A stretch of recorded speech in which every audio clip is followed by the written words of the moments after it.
Nomination was advised by email at least a month before it arrived in the hallowed ground of the hallowed Cecil room.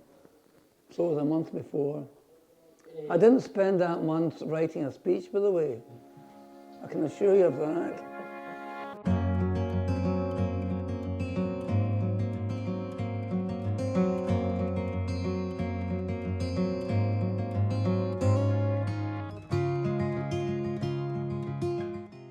So I was a baby boomer, a product of comprehensive education in the 1960s. So I started at Greenock Academy in 1960, left school in 1966, and like most of my brothers, as it were, stayed on. Then it was Greenock Wanderers. I was a civil engineer. I moved about the place, came to Glasgow, and dropped anchor here at what was the Hillhead Club in 1974. And then 1988 became Hillhead Jordanhill, and we're here ever since. Well, suppose I'd be fairly typical of most club members who have been involved for a long while. You come along as a player, and then you get involved, you're asked to do something. And the first job that I was asked to do was to be match secretary for all the teams here. Now back in 1976, there weren't women's teams, there were 3 or 4 men's teams, and in those days, people who are of my generation will remember we had racks up in the walls of the club rooms, and each rack had columns of names, black and red. The red were posted after Tuesday night training. If you were labelled for the Saturday, you turned the red to black. So those who were still in default on Thursday night, that was my job to chase up. That was a regular feature before modern technologies. The fixture secretaries would cajole, phone round and all the rest to make sure there were 15 guys available. No subs in those days. That's how I started. And you generally do this job, become 7th convener. You become the person who organises the post-match, then the socials. So it's like a stone going down a hill, you know. It tends to gather momentum, and whether that's desirable for the individual or not will determine his or her longevity in the position. Circumstances, even in the 1980s, there were movements to churn socio-economic things, and it so happened that Jordanhill College of Education, which provided not all the players for Jordanhill school FPs were still on the go then. Jordanhill College of Education moved through to Murray House, Edinburgh, became part eventually PE of Edinburgh University.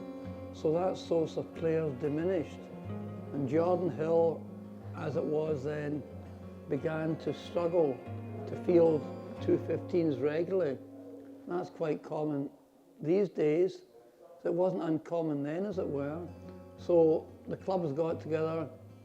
They had grounds out at Kilmordinny, which we were able to use, so it was a natural fit.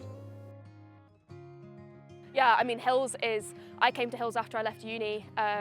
You might be able to tell I'm not a Glasgow native, so it's a really, really fantastic community club, and having somebody like Bernie who's been here doing everything he has for such a long time, it really brings the club to life. It means that people can get involved really easily, and he's involved in pretty much every aspect. I mean, he's been on the committee for I don't know how long, a very, very long time, but he makes sure that all the kit's ready at the weekend, sorts out buses for us, all that kind of stuff. But he also takes a massive, massive interest in the women's game in particular. He was really instrumental, I think, in the women's setup being put in place back in the 90s, where it's actually, I think, our 30th anniversary coming up the end of this season.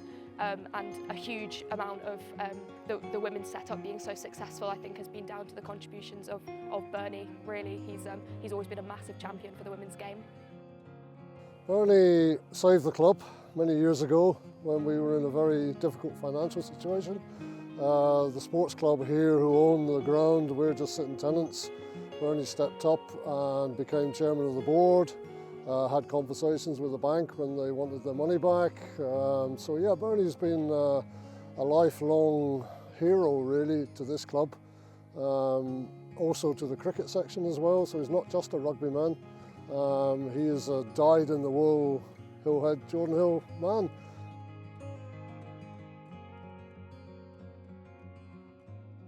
Well, being involved in a community sports club, a rugby club, allows you to make lots of friends and connections. And rugby, particularly if you fulfill away fixtures, and as a player or as a committee person, you make new friends. And many clubhouses I could go into, as it were, I'm boasting now, unannounced, and be able to say hello, how are things. So it enables you to, it's a very wide, community, a very wide community, and based on friendship and fun. Nowadays some of the fun has departed from it, I'm afraid to say, but the same bonds are still in existence that were there when I started off. Pride in a club comes from its having a place in the community, and if you like, being recognised for contributing to that community. Nowadays with our girls and women, the community has widened, it's enhanced and contributes to our sustainability.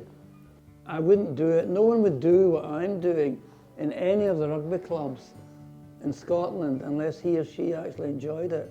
It's far from being masochistic, by the way. You know, we do enjoy it, although we might at times project an image of, you know, I don't really want to be doing this. So it's involved with routines. Routine is an important thing in life, particularly the older you get, and wishing to retain links with people in your community. So it wasn't really until I got there on the evening that I suddenly realised that I was about to enter the Hall of Fame, as it were, and that was quite interesting. And then when I was seated at the top table, I put 2 and 2 together and got 4, and started thinking very quickly about what might be acceptable to say. Please put your hands together for the winner of the 2023-24 Spirit of Rugby Award, Bernie Mitchell. Well, I'd like to think I'm trying to do my best to feel grounded. It's a very humbling experience to be awarded a prestigious honour like this in front of your peers. So feeling grounded and thankful for having the opportunity to be part of the rugby community for so long. I mean, this club wouldn't function without having Bernie and people like Bernie who do so much, give up so much of their time and their life to the club, you know, put on fundraising events, all of that, you know, and it's so difficult to get volunteers now. There's so many other things that need to be done which never used to have to be done, and you know, having somebody like Bernie who's able to have that knowledge and step up and do those things for such a long time is fantastic. Yeah, I think most other club presidents and people around Scottish rugby will tell you that Bernie is everywhere. You know, he goes to national forum meetings along with me, he knows everybody, his contact list is enormous. So I hope that whoever takes over from Bernie in all his roles will step up to his standard, you know, because he's good, he's a good guy. Spirit of Rugby as a concept is, it shouldn't be a difficult one to define, but interesting enough, you should be able to see it. You should be able to see it. And some concepts, you know, you've got to think quite hard to describe, but the spirit of rugby you should be able to see in its many diverse forms.